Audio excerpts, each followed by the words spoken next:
கர்த்தருடைய பரிசுத்த நாமம் மகிமைப்படுவதாக.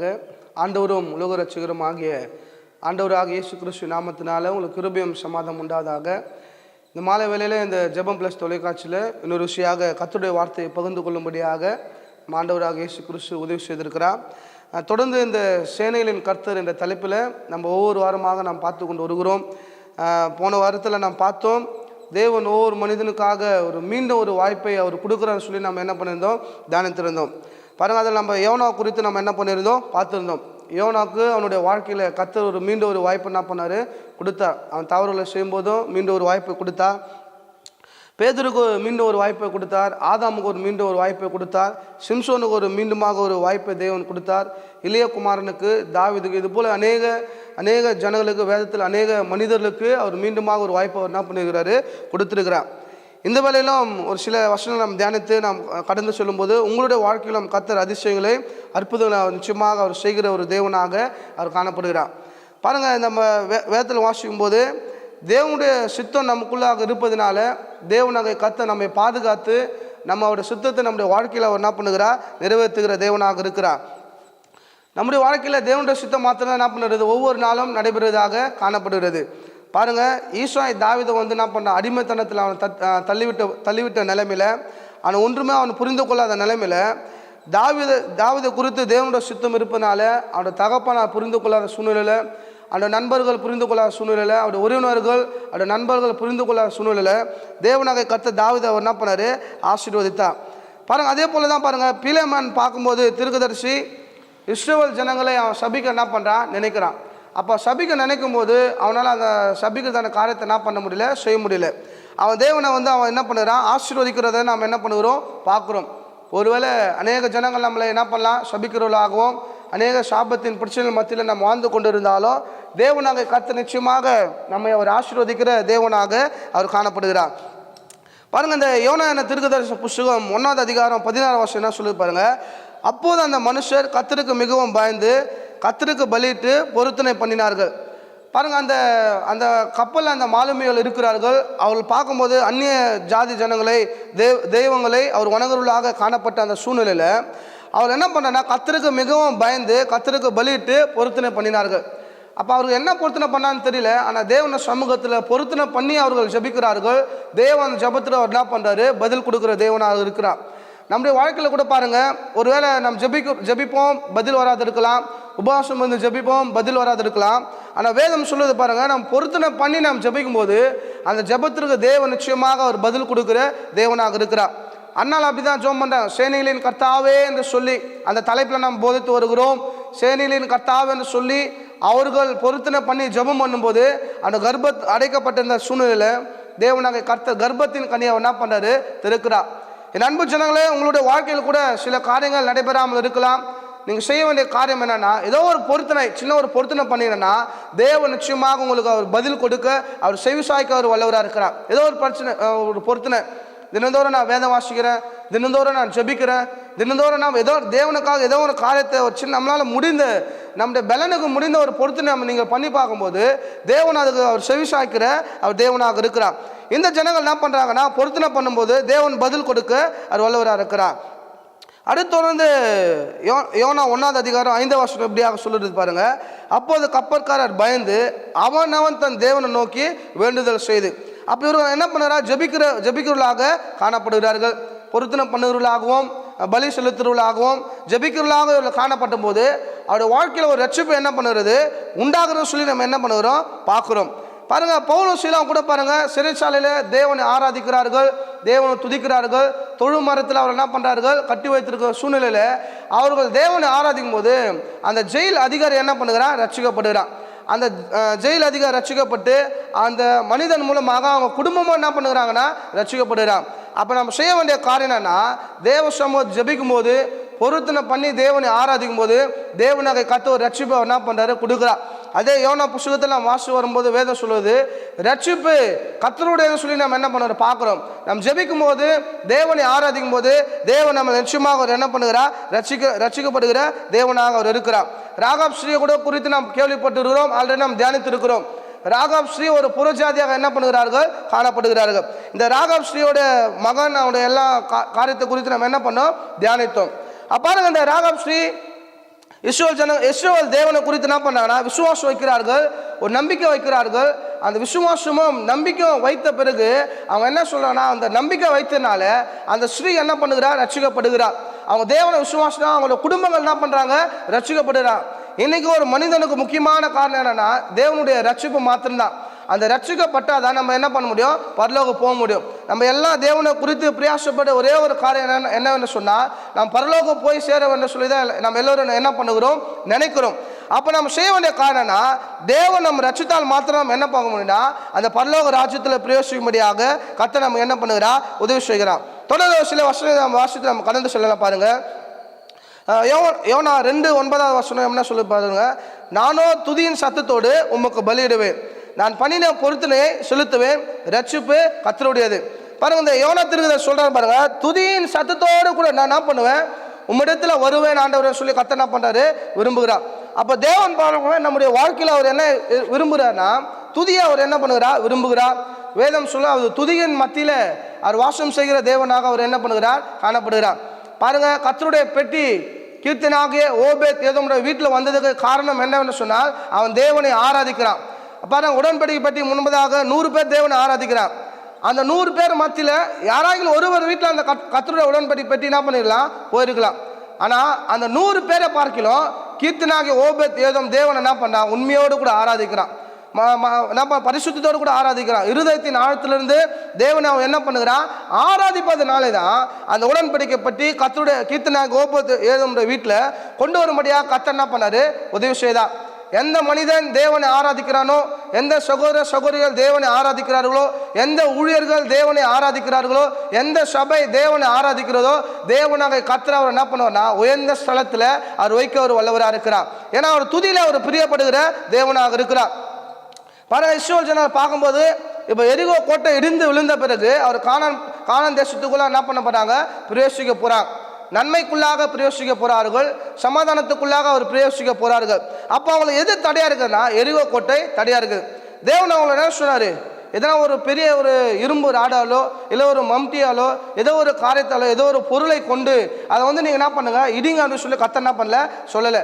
அவர் சொன்ன ஒரே ஒரு வார்த்தை, எரிகோ கோட்டை என்ன பண்ணோம், ஒவ்வொரு நாளும் சுற்றி வரணும், 7ஆவது நாள் 7 முறை சுற்றி வரணும். அவங்க என்னென்னா தேவனை மாத்திரம் என்ன பண்ண, ஆராதிக்கணும். அப்படி ஆராதிக்கும் போது எரிகோ கோட்டை என்ன பண்ண, இடிந்து விழுந்தது, நன்மைக்குள்ளாக அவர் பிரவேசித்தார்கள்.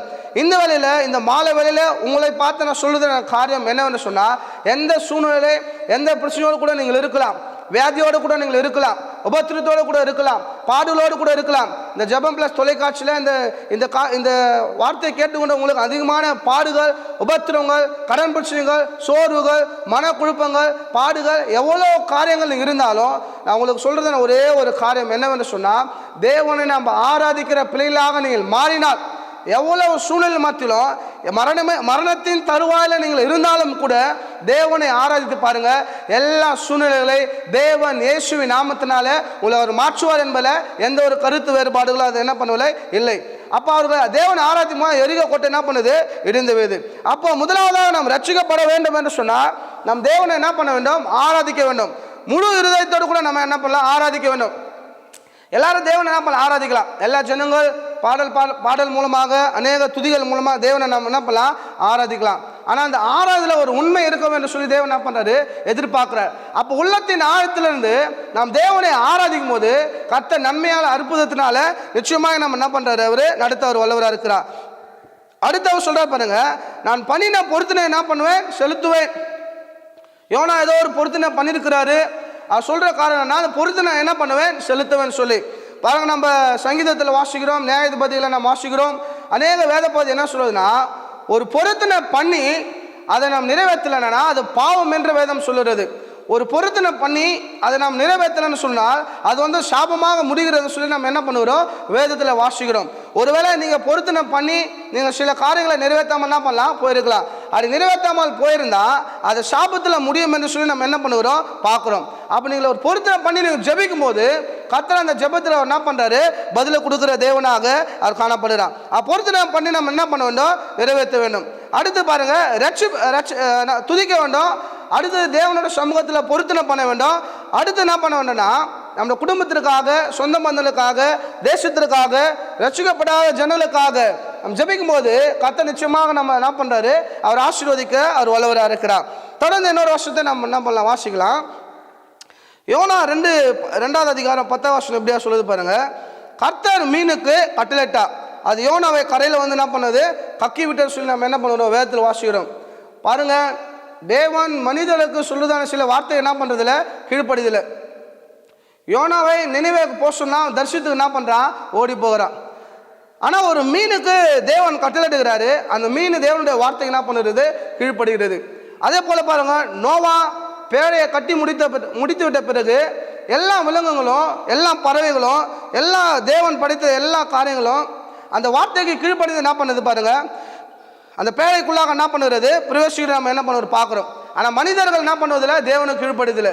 தேவன் விரும்புகிற காரியம் என்னன்னு சொன்னால், மனிதர்களுக்கு நாம் என்ன பண்ண வேண்டும், கீழ்ப்படி வேண்டும். அப்போ மனிதர்களுக்கு நாம் கீழ்ப்படும் போது கர்த்தர் அற்புதமாய் நம்ம நடத்துகிற அவர் தேவனாக அவர் என்ன பண்ணுகிறார், காணப்படுகிறார். அப்போ நம்முடைய வாழ்க்கையில் வந்து நம்ம என்ன பண்ண வேண்டும், கீழ்ப்படுகிற பிள்ளைகளாக நாம் இருக்கும்போது நிச்சயமாக கர்த்தர் நம்மளை என்ன பண்ணுறாரு, ஆசீர்வதிக்கிறார். வேதத்தில் அநேக ஜனங்களுக்கு தேவன் விரும்புகிற ஒரே ஒரு காரியம் என்னன்னா கீழ்ப்படிதல். அப்போ நம்ம கீழ்ப்படும் போது கர்த்தர் பெரிய அதிசயங்களை நம்ம வாழ்க்கையில் அவர் செய்ய ஒரு வல்லவராக இருக்கிறார். பாருங்க, இனி கூட இந்த மாதம் நம்மளுக்கு கொடுக்குற வாக்குத்தத்த வார்த்தை என்னன்னு பார்க்கும்போது சங்கீதம் 128 2வது வசனம் சொல்றாரு பாருங்க. நீ கையின் பிரயாசத்தை நீ சாப்பிடுவாய், உனக்கு பாக்கியமும் நன்மையும் உண்டாயிருக்கும். அதுக்கு மேலே வசனம் முதல் வசனம் சொல்றாரு, கர்த்தருக்கு பயந்து அவர் வழிகளில் நடக்கிற எவனோ அவன் பாக்கியவான். அப்போ பாக்கியவான் என்னன்னு சொன்னால் குறைகள் இல்லாமல் இருக்கிறதான வாழ்க்கை. அப்போ சங்கீதக்காரன் சொல்லுறான், நன்மையும் கிருபை நம்மை பின்தொடரும் என்று சொல்லி. அப்போ பாருங்க, நம்ம எல்லோரும் கடவுளை நம்ம பயப்படுறோம், ஆனால் ஒரு முழுமையான பயம் நமக்குள்ள என்ன பண்ண வேண்டும், இருக்க வேண்டும். கர்த்தருக்கு நம்ம எல்லோரும் பயப்படுறோம். அடுத்த வரி என்ன சொல்றதுன்னா, அவருடைய வழிகளில் நம்ம என்ன பண்ண வேண்டும், நடக்க வேண்டும். அவருடைய வழிகள் என்னன்னா, வேதத்தில் நம்ம என்னென்னலாம் கட்டளைகளை சொல்லப்படுகிறதோ, ஊழியக்காரர் நம்ம எதெல்லாம் நம்மளை போதிக்கிறார்களோ அதன்படி நம்ம என்ன பண்ண வேண்டும், கீழ்ப்ப வேண்டும். செய்ய வேண்டிய கட்டளை நாம் செய்ய வேண்டும். செய்யக்கூடாது என்று சொல்லுவதான அந்த கட்டளை நம்ம என்ன பண்ணக்கூடாது, செய்யாமல் இருக்க வேண்டும். அப்போ தான் நம்ம என்ன பண்ண முடியும்னா பரலோகத்துக்குள்ளாக நம்ம என்ன பண்ண முடியும், பிரவேசிக்க முடியும். பாருங்க, அப்போ மீனுக்கு தேவன் கட்டளை எடுக்கிறாரு, அந்த மீன் என்ன பண்ணுறது, கீழ்ப்படின்னு சொல்லி நம்ம என்ன பண்ணுகிறோம், வேதத்தில் வாசிக்கிறோம். அடுத்து யோனா 3வது அதிகாரம் 10வது வசனம் எப்படியா சொல்லுது பாருங்க, உங்களுக்காக நான் வாசிக்கிறேன். அவர் தங்கள் பொல்லாத வழியை விட்டு திரும்பினார்கள் என்று தேவனுடைய கிரியைகளை பார்த்து நாம் அவர்களுடைய கிரியைகளை பார்த்து தாம் அவர்களுக்கு செய்வேன் என்று சொல்லியிருந்த தீங்கை குறித்து மனஸ்தாபப்பட்டு அதை செய்யாதிருந்தார். பாருங்க, இந்த வேதம் நம்ம தெளிவாக சொல்லுது பாருங்க. அவர்கள் பொல்லாத வழியை விட்டு திரும்பும் போது தான் தேவன் அவர்களுக்கு செய்ய வேண்டிய தீங்கை என்ன பண்ணாரு, செய்யாமல் இருக்கிறார். பாருங்க, அப்போ வேதம் நம்ம என்ன சொல்லுது பாருங்க. நம்ம பைபிள் படிப்பது நல்லதுதான், ஆனால் பைபிள் படிப்பது பெரிய விஷயம் இல்லை. ஜெபிப்பது நல்லதான், ஆனால் ஜெபிப்பது பெரிய விஷயம் இல்லை. சபைக்கு வருவது நல்லதான், ஆனால் பாருங்க, இதெல்லாம் கிரியைகளை நம்ம தேவனுக்காக கடவுளுக்காக நம்ம என்ன பண்ணுறோம், செய்கிறோம். இதெல்லாம் செய்வதை காட்டிலும் தேவன் நம்ம இடத்துல என்ன எதிர்பார்க்கன்னா, பொல்லாத வழியை விட்டு நம்ம திரும்பும் போது தான் தேவன் ஒரு முழுமையான ஆசீர்வாதத்தை நமக்கு அவர் கொடுக்க வல்லவராக இருக்கிறார். இந்த மாதத்தில் இந்த வேலைக்காம நாளில் கேட்டுக்கொண்டு உங்களை பிள்ளைகளுக்கு நான் சொல்லுது வார்த்தை என்னன்னா, வேதம் சொல்லுது, கர்த்தருக்கு பயந்து அவர் வழிகள் நடக்கிறன்னு எவனோ அவன் பாக்கியவான். அப்போ கர்த்தருக்கு பயப்படுறது என்னன்னு சொல்லி அதே சங்கீதக்காரன் சொல்லுகிறான், தீமையை விட்டு விலகுவது கர்த்தருக்கு பயப்படுறதான பயம். அப்போ நம்ம தீமையை விட்டு விலகும் போது நம் தேவனுக்காக உண்மையாக வாழ்வது கர்த்தருக்கு பயப்படுறதான பயம். அப்போ நம்ம தேவ சமூகத்தை நம்ம செய்ய வேண்டிய காரியம் என்னன்னா, யோனா தேவனுடைய சமூகத்தை என்ன பண்ணல, கீழ்ப்படியில இருந்த போதிலும் தேவன் அவனுக்கு மீண்டுமாக ஒரு வாய்ப்பு என்ன பண்ணாரு, கொடுத்தார். என் அன்பு ஜனங்களே, உங்களுக்கும் நீங்கள் பாவத்தில் இருக்கலாம், ஏதோ ஒரு சோர்வில் இருக்கலாம், நீங்கள் விழுந்து போயிருக்கலாம், கஷ்டத்தின் மத்தியில் இருக்கலாம். இந்த வேளையில் யோனாக்கு மீண்டுமாக ஒரு வாய்ப்பை சேனையில் கர்த்தர் அவர் கொடுத்தது போல நிச்சயமாக அவர் உங்களுக்கு மீண்டும் ஒரு வாய்ப்பை அவர் என்ன பண்ணுறாரு, கொடுக்க ஒரு வல்லவராக இருக்கிறார். அடுத்து நம்ம செய்ய வேண்டிய நம்ம கிரியில எப்படி இருக்க வேண்டும் என்று சொன்னால், உண்மை உள்ளவர்களாக நம்ம என்ன பண்ண வேண்டும், இருக்க வேண்டும். அப்படிதான் அந்த நினைவு ஜனங்கள் என்ன பண்ணாங்கன்னா, பொல்லாத வழி விட்டு அவர் என்ன பண்ணார்கள், விலகினார்கள். இன்னைக்கு நம்முடைய கிரியைகள் எப்படி இருக்கிறது, நம்முடைய குடும்பத்துக்கு நாம் உண்மையாக இருக்கிறோமா, மனைவிக்கு உண்மையாக இருக்கிறோமா, பிள்ளைகளுக்கு உண்மையாக இருக்கிறோமா, கணவன்மாருக்கு நாம் உண்மையாக இருக்கிறோமா, நம்ம ஊழியருக்கு நாம் உண்மையாக இருக்கிறோமா, நம் உடன் பிறந்தவர்களுக்கு நாம் உண்மையாக இருக்கிறோமா, ஒவ்வொரு பிள்ளைகளும் நாம் எப்படி இருக்குன்னா உண்மையாக இருக்கிறோமான்னு சொல்லி நம்ம என்ன பண்ண வேண்டும், இன்னைக்கு நாம் சிந்தித்து பார்க்க வேண்டும். அப்போ தேவன் எதில் ஒரு ஆசீர்வாதத்தை வைத்திருக்கிறார்னா, நீதிமன்றம் சொல்றாரு, உண்மை உள்ள மனுஷன் பரிபூர்ண ஆசீர்வாதங்களை அவன் என்ன பண்ணுவான், பெறுவான். அப்போ தேவன் எதிர்பார்க்குற காரணம் என்னன்னா, கீழ்ப்படிதலும் உண்மையை அவர் என்ன பண்ணுறாரு, எதிர்பார்க்குறார். அப்போ நம்ம தேவனுடைய சமூகத்தில் இந்த நாள் நாம் கீழ்ப்படிய வேண்டும். பொல்லாத வழிகளை விட்டு நாம் என்ன பண்ண வேண்டும்? விளங்க வேண்டும். அடுத்து நாம் செய்ய வேண்டிய காரணம்னா, தேவனுடைய சமூகத்தில் நாம் உண்மை உள்ளவர்களாக நாம் வாழும்போது கர்த்தர் பெரிய காரியங்களை அவர் செய்ய அவர் வல்லவராக இருக்கிறார். அப்போ நம்ம தொடர்ந்து இந்த நாளில் நாம் கேட்குற காரணம் என்னன்னா, அவருடைய வழிகளை நம்ம என்ன பண்ணோம்? நடக்கிற பிள்ளையாக இருக்கும்போது நிச்சயமாக தேவன் நம்மை ஆசீர்வதிக்க அவர் வல்லவராக இருப்பார். அடுத்து நாம் சொல்லியிருந்த பாருங்க, நமக்குள்ள உபாசம் இருக்கலாம், பொருத்தனைகள் இருக்கலாம், ஜபங்கள் இருக்கலாம், எவ்வளோ வேலைகள் இருந்தாலும் நாம் செய்ய வேண்டிய காரியம் என்னன்னா, தேவனுடைய சமூகத்தில் நீங்கள் உண்மையாக வாழும்போது நன்மையும் கிருபையும் உங்களை தொடரும்படியாக கர்த்தர் உங்களுக்கு உதவி செய்ய வல்லவராக இருக்கிறார். கர்த்தர் தாமே இந்த சத்திய வசனத்தை ஆசீர்வதிப்பாராக. ஆமென்.